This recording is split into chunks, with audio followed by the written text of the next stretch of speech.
तुझा आहे, तू माझा आहे ही भावना निर्माण करायची. मग देव माझा आहे, मी देवाचा आहे, तो माझा आहे, मी त्याचा होण्याकरता काय केलं पाहिजे. एखाद्या स्त्रीने एखाद्या माणसाच्या सोबत लग्न केलं, मग त्याच्या नावाचं मंगळसूत्र ती बाई काय करते, गळ्यामध्ये घालते. घालते का नाही? बरोबर. मग तुम्ही म्हणत असाल, बाबा तुझ्या सगळं लग्न केलं, 20 लाख खर्च केले, लग्न करते, तुझ्या बरोबर राहते, पण अडचण एवढीच आहे काय, तुझ्या नावाचं मंगळसूत्र मी घालणार नाही. हे माणसं म्हणते असं काय, हरकत नाही, चल कोर्टात. हरकतच, विषय संपला. राहूच नको का, माझी बायको आहे ना, माझ्या नावाचं मंगळसूत्र गळ्यामध्ये घाल. मग भगवान भोलेनाथ सुद्धा सांगतात, माझे भक्त आहात ना, माझ्या नावाचं मंगळसूत्र तुमच्या गळ्यामध्ये असलं पाहिजे. आणि ह्या मंगळसूत्राचं नाव आहे रुद्राक्ष. काय नाव आहे याचं? पुढे वर्णन केलेलं आहे रुद्राक्ष. प्रत्येक भोलेनाथाच्या भक्ताच्या गळ्यामध्ये रुद्राक्ष असलं पाहिजे. रुद्राक्ष काय आहे? भगवान परमात्म्याच्या नेत्र कमलातून फुटलेले तू आहे, त्यापासून काय तयार झाले? रुद्राक्ष तयार झाले. आणि भगवंताला ते एवढे प्रिय आहे, भगवंत म्हणतात हे मला आवडतात, हे मला आवडतात. मग ते तुम्ही काय करा, गळ्यामध्ये धारण करा. आणि मग आता हे रुद्राक्ष अनेक प्रकारचे आहे. किती प्रकारचे आहे की तुम्हाला एक एक रुद्राक्षाचं महात्म्य सांगते. एक मुखी रुद्राक्ष जो आहे साक्षात शिवाचं स्वरूप आहे. भक्ती मुक्ती प्रदान करणारा तो एक मुखी रुद्राक्ष आहे. ज्याच्या दर्शनाने सुद्धा ब्रह्महत्येचं पातक नष्ट होतं. त्याची जर पूजा जर केली ना, लक्ष्मी प्राप्त होते आणि मनोरथ पूर्ण होते. दोन मुखी रुद्राक्ष, त्या रुद्राक्षाला देव देवेश्वर असं म्हटलेलं आहे.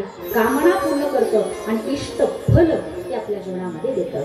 पुढचं आहे तीन मुखी रुद्राक्ष, ते साधनेचं फल देणारं आहे. आणि याने काय होतं, मनुष्यामध्ये विद्येची प्राप्ती ते करून देत असतं. म्हणून लहान मुलं जर असतील, ते अभ्यास करत नसतील, केला तरी लक्षात राहत नसेल, तर अशा मुलांसाठी काय करायचं, त्या आईनं तीन मुखी रुद्राक्ष लाल धाग्यामध्ये त्याच्या गळ्यामध्ये घालायचा. पण घालण्या अगोदर पहिल्यांदा काय करायचं, त्याचं पूजन करायचं, त्याला सिद्ध करायचं. ओम नमः शिवाय. सिद्ध कसं करायचं, तुम्हाला सिद्ध फार अडचण आहे. सिद्ध कसं करायचं? सिद्ध अहो, जी गोष्ट मुळातच सिद्ध आहे तिला काय सिद्ध करायचं? जिची उत्पत्ती भगवान परमात्म्यापासून झालेली आहे, हिला काय सिद्ध करायचं? सिद्ध काय, हे सिद्धच आहे, हे सिद्धच आहे. पण सिद्ध करण्याचा अर्थ काय होतो सांगू का? ज्या वेळेला आपण कुणाकडनं तरी ते घेतो ना, त्याच्या हाताचा स्पर्श झालेला असतो, कुठेतरी पोत्यामध्ये पडलेला असतं, ते कुठेतरी झाड तोडणारे जे माणसं असतात, बस त्यांचा स्पर्श झालेला असतो. आणि त्यातून फक्त काय करायचं, त्याला फक्त स्वच्छ करायचं. स्वच्छ करून पुन्हा काय करायचं, पंचामृताने त्याला स्नान घालायचं. मग काय करायचं, म्हणजे 3 दिवस किंवा 5 दिवस तो रुद्राक्ष गायीच्या तुपामध्ये, आणि ती गाय सुद्धा कोणती असावी, कपिला गाय किंवा गिरगाय, त्या गायीच्या तुपामध्ये तो रुद्राक्ष जो आहे ना, तो ठेवून द्यायचा. त्याने काय होतं, तो सिद्ध होतो. सिद्ध करण्याची पुन्हा गरजच नाही त्याला, तो सिद्ध होऊन जातो. पण पुन्हा पूजा विधी जर तुम्हाला करायची असेल तर 108 बेलपत्र घ्यायचे, 50 थाली, आणि वरचे जे उरलेले आहेत ना 58 ती वरून ठेवायचे. आणि ठेवत असताना ओम नमः शिवायचा जप करायचा. सिद्धच झाला. कुठे नेण्याचं काम, सिद्ध झालं. असा हे विद्या प्राप्त करून देणारा 3 मुखी रुद्राक्ष आहे. पुढे 4 मुखी रुद्राक्ष हे ब्रह्माचं स्वरूप आहे. कुणाचं स्वरूप आहे? ब्रह्माचं स्वरूप आहे. अजून नामदेव जर असेल ना, तर त्याने काय करायचं, 4 मुखी रुद्राक्ष तुमच्या हातामध्ये किंवा गळ्यामध्ये चांदीमध्ये तो धारण करायचा. तर त्याने काय होतं, फलसिद्धी प्राप्त होते. एवढा हा 4 मुखी रुद्राक्ष फार फार महत्वाचा आहे. तो राहूचं प्रतीक मानलेला आहे. 4 मुखी रुद्राक्ष. पुढे आहे 4 मुखी रुद्राक्ष. फक्त तो एवढंच देतो का, म्हणे नाही, तो 4 प्रकारचे पुरुषार्थ देतो. धर्म, अर्थ, काम, मोक्ष. 4 प्रकारचे मोक्ष तो आपल्याला प्राप्त करून देतो. पुढे आहे 5 मुखी रुद्राक्ष. त्याला काय बघायचं आहे, 5 मुखी रुद्राक्ष भगवान परमात्मा फार आवडतो. इतका सुंदर आहे. ज्यांना वाटत असेल माझी कुंडली मला माहीत नाही, माझे बिनधास्त जिथे रुद्राक्ष चांगला मिळत असेल तिथे जा आणि पंचमुखी रुद्राक्ष आणा, सिद्ध करा, गळ्यामध्ये धारण करून घ्या. बस काही तुम्हाला कमी पडणार नाही. पुढे ताकद पंचमुखी रुद्राक्ष आहे.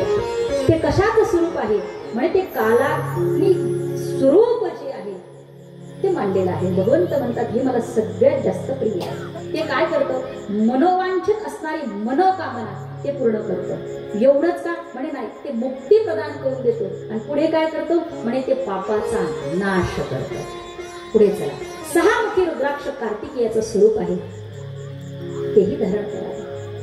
पुढे लक्ष्मी स्वरूप आहे असंही त्याला मानलं गेलेलं आहे. उजव्या दंडामध्ये धारण केल्याने एखाद्यानं जर ब्रह्महत्या केलेली असेल तर तो महापापातून मुक्त होतो.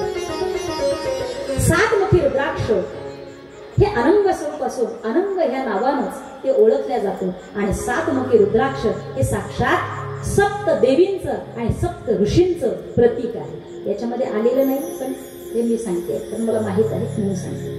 सप्त ऋषी आणि सप्त देवी त्यांचं ते स्वरूप आहे. 7 मुखी रुद्राक्ष जो घालतो ना त्याला कुठल्याही प्रकारची लक्ष्मी कमी पडत नाही, भरपूर तुमच्याकडे लक्ष्मी येणार.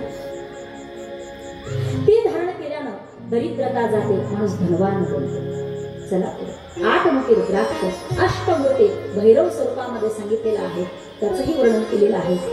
ज्याच्या जीवनामध्ये ऐका, ज्याच्या जीवनामध्ये एखाद्या वेळेला शनीचा उद्रेक होत असेल आणि राहूचा जरी उद्रेक होत असेल ना तरी सुद्धा त्यांनी अष्टमुखी रुद्राक्ष जो आहे ना भैरव स्वरूपामध्ये धारण करावा, कारण तो भैरव आहे. भैरव म्हणजे साक्षात भगवान शंकर आहे, प्रगट झाले.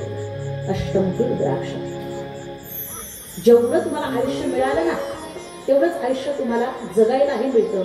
मध्येच काही माणसं रोगी होतात, ऍक्सिडेंट होतो, त्यामध्ये जातात. म्हणजे आपत्कालीन मृत्यू ज्याला आपण म्हणतो तो येत नाही. आणि मृत्यूनंतर सुद्धा त्याला शिवपद प्राप्त होते. पुढे चला, 9 मुखी रुद्राक्ष तो कपिल मुनींचं स्वरूप मानलं गेलेलं आहे. 9 मुखी रुद्राक्ष धारण केल्याने भगवती दुर्गा ही त्याची अधिष्ठात्री असल्यामुळे तुमच्या जीवनामध्ये ती आई जगदंबा काहीही कमी पडू देत नाही. हा जो रुद्राक्ष आहे ना डाव्या हातामध्ये जर तो बांधला ना तर तुमच्या मनोकामना सर्व पूर्ण होतात. 10 मुखी रुद्राक्ष विष्णू स्वरूप आहे, तोही आपण धारण करू शकता मनोवांछित मनोकामना पूर्ण करण्याकरता. 11 मुखी रुद्राक्ष रुद्र स्वरूप आहे, तोही आपण धारण करू शकता. कशासाठी? ज्याला सगळीकडे विजय प्राप्त व्हावा असं वाटत असेल ना आणि तो धारण करा. 12 मुखी रुद्राक्ष आदित्या समान आहे, ते केसामध्ये जर धारण केलं ना तर मनुष्य तेजस्वी दिसत असतो. मग काही माणसं पूजेला बसतात ना त्यावेळेला त्यांच्या डोक्यामध्ये त्यांनी ती माळा घातलेली असते. कैलासानंदगिरी महाराज तुम्ही जर त्यांना पाहिलं ना त्यांच्या डोक्यामध्ये ती माळा. 13 मुखी रुद्राक्ष विश्वदेवांचं स्वरूप आहे, सौभाग्य प्राप्त होते. सौभाग्य सर्व मंगलमय जीवनामध्ये घडत जातं. पुढे आहे 14 मुखी रुद्राक्ष, ते परम शिवाचं स्वरूप आहे. भक्ती भावानं जर धारण केलं तर सर्व पापांचा नाश करतो. अशा प्रकारे इथपर्यंत 14 मुखी रुद्राक्षांचं महत्व जे आहे ना ते आपल्याला सांगितलेलं आहे. म्हणून रुद्राक्ष आपल्या गळ्यामध्ये धारण करा, परमात्म्याचं स्वरूप आहे ते धारण करून मगच तुम्ही आपल्या जीवनामध्ये भगवान शिवाचं चिंतन करा. का? कारण देव माझा आहे, मी देवाचा आहे. ही भावना जर असेल ना तर मी त्याचा आहे हे कशावरून? त्याच्या नावाचं.